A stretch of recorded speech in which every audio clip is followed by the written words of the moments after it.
మాటలు నేర్చిన కోడి ఉస్కో అంటే డిస్కో అన్నదంట.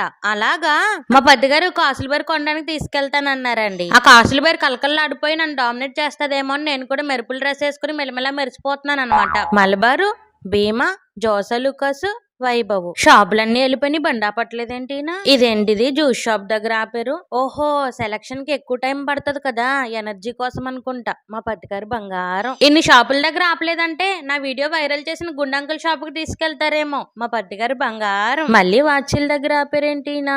మీరందరూ మా ఆయన్ని ఎప్పుడో చదివేశారండి. నిన్న కామెంట్స్ లో అందరూ కాసుల బేరు కొనరు కొనరు కొనరు అన్నారు. నాకే మా ఆయన మీద ఉన్న నమ్మకం కలజోడు పెట్టినా కనిపించినంత గుడ్డిది అయిపోయిందండి. మా పత్తిగారు బంగారం బంగారం అన్నందుకు నా చెవిలో కాలీఫ్లవర్ కంటే పెద్ద ఫ్లవరే పెట్టారండి. ఏమన్నారో మీరే వినండి. ఓసిన బెంగాలీ రసగుల్లో దేనికైనా టైం రావాలా? ఈ వాచ్ తీసుకో, టైం ఎప్పుడు వస్తుందో చూసుకో. అయిందా? బాగైందా? ప్రతిదానికి ఓవర్ ఎక్స్ప్రెషన్.